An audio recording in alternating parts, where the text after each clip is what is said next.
Assalamualaikum warahmatullahi wabarakatuh. Perkenalkan, nama saya Ahyan Fuadi Rizky, NPM 19310007. Saya dari kelompok 1. Baik, saya di sini akan menjelaskan tentang karsinoma papiler. Nah, apa sih itu karsinoma papiler? Karsinoma papiler tiroid adalah tumor epitel ganas yang menunjukkan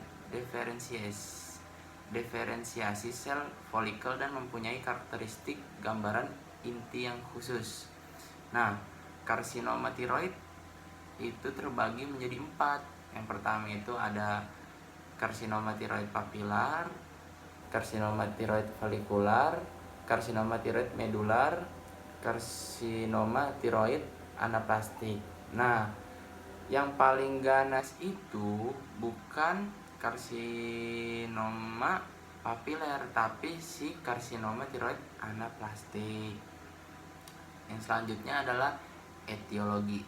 Nah, yang pertama itu dari faktor genetik itu, dan yang kedua itu dari riwayat radiasi di kepala, leher, dan dada yang biasa disebut radiasi pengion. Nah, yang ketiga itu ada kenaikan sekresi hormon TSH dari hipofisis anterior.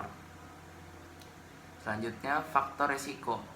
Faktor resiko ini yang pertama itu dari faktor genetik, dan selanjutnya itu dari riwayat penyinaran pada daerah leher dan kepala pada masa anak-anak. Setelah mendapat radiasi dosis tinggi daerah leher untuk pengobatan keganasan. Selanjutnya itu ada riwayat penyakit tiroiditis Hashimoto dan penyakit Graves. Terus faktor hormonal. Selanjutnya itu konsumsi minimum iodium dan endemis. Langkah selanjutnya itu ada manifestasi klinis. Nah, yang pertama itu ada massa membesar di daerah leher, yaitu anatomi tiroid. Terus sulit menelan, suara serak, nyeri, disertai penurunan berat badan, konsistensi padat, dan pergerakan nodul immobile. Nah, ini sih patofisiologinya. Patofisiologinya itu yang pertama itu terapi penyerahan kepala, leher, dan dada, riwayat keluarga, endemis, konsumsi minimum iodium. Selanjutnya itu dia akan timbul neoplasma, pertumbuhan kecil modul di kelenjar tiroid. Selanjutnya melepas hipotalamus melepas TRH, hipofisis anterior akan merangsang peningkatan sekresi TSH. T2 T4 Hashimoto, kalsitonin meningkat, massa tiroid meningkat, berdiferensi, memunculkan kanker tiroid. Nah, selanjutnya itu klasifikasi menurut ukuran dan perluasan lesi primer. Yang pertama itu ada mikrokarsinoma. Mikrokarsinoma adalah tumor dengan ukuran 1,5 cm atau kurang dan tidak menunjukkan bukti invasif melalui kapsul tiroid atau kelenjar limfosit servikal. Biasanya lesi ini tidak bisa diraba secara klinis dan merupakan penemuan tidak langsung saat dioperasi. Tumor intratiroid adalah tumor berukuran lebih dari 1,5 cm tetapi terbatas pada kelenjar tiroid.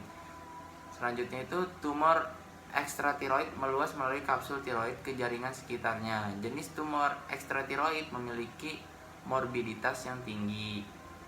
Nah, sekarang kita akan melihat secara makroskopisnya.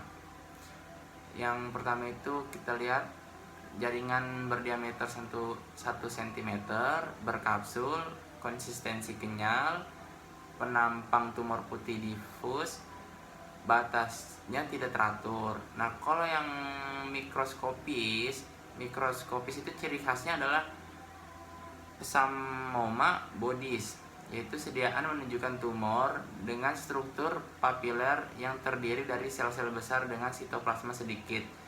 Inti besarnya jernih, yaitu atau ground glass atau orphan ani.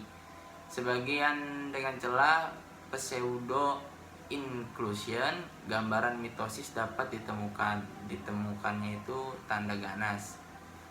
Nah, selanjutnya itu saya akan membahas tentang karsinoma folikular. Apa sih karsinoma folikular itu? Yaitu merupakan tumor ganas dengan gambaran khas yang minimal dibandingkan dengan tipe lain dari keganasan tiroid. Definisi ini dibuat setelah mengeluarkan follicular variant of papillary carcinoma atau papillary carcinoma dengan arsitektur folikular yang dominan, folikular onostic carcinoma. Karsinoma tiroid ini dibagi menjadi 4 kayak tadi, yaitu ada karsinoma tiroid papilar, karsinoma tiroid folikular, karsinoma tiroid medular, dan karsinoma tiroid anaplastik. Etiologinya, faktor risiko termasuk defisiensi iodium, terus usia tua, wanita yang lebih sering, paparan radiasi, dan genetik.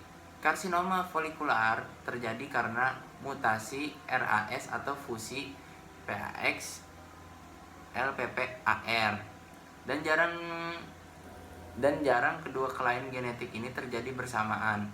Keluarga dari onkogen RAS yaitu ada HRAS, NRAS, dan KRAS.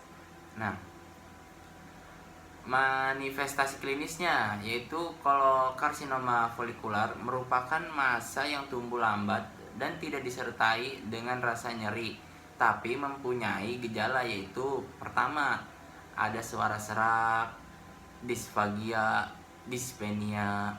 Nah, suara serak, disfagia, dan dyspnea jarang dijumpai dan dapat dijumpai pada pasien dengan karsinoma folikular yang telah invasif luas.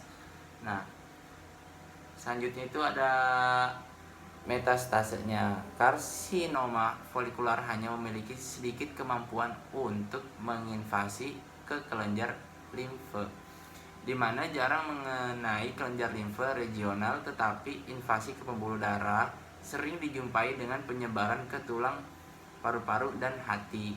Nah, epidemiologinya, karsinoma folikular merupakan 10-20% keganasan pada tiroid, lebih sering pada wanita, dan sering mengenai pasien pada usia 40-an sampai 50 tahun. Nah, ini makroskopisnya nih kayak gini. Karsinoma folikular pada potongan di mana lobus digantikan oleh karsinoma. Tumor ini memiliki gambaran bening dan terdiri dari fokus-fokus kecil pendarahan. Nah, selanjutnya itu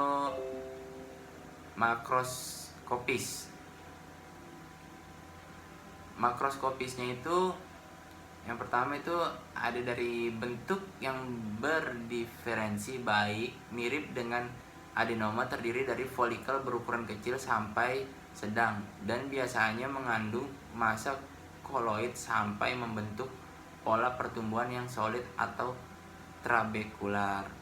Nah, yang selanjutnya itu nih, kalau yang ini nih, sel yang melapisi folikel dapat lebih besar dari normal dan dapat dijumpai sel-sel dengan inti yang hiperkromatik, tetapi abnormalitas yang nyata jarang dijumpai.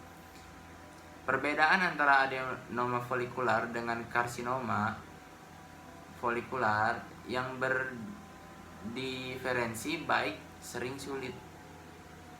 Selanjutnya itu, walaupun jarang, sel-sel dapat memiliki sitoplasma jernih, mengandung Hurtles sel atau Hurtles sel karsinoma. Penata laksanaannya, yang pertama itu terapi. Sebagian besar karsinoma folikular diterapi dengan tiroidektomi total, diikuti dengan pemberian iodin radioaktif, di mana sel-sel yang bermetastase dapat mengambil elemen radioaktif yang dapat digunakan untuk identifikasi dan mengablasi lesi. Sebagai tambahan, residual dari karsinoma folikuler dapat merespon stimulasi TSH.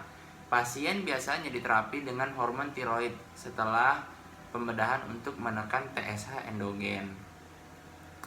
Terima kasih. Sekian dari saya. Wassalamualaikum warahmatullahi wabarakatuh.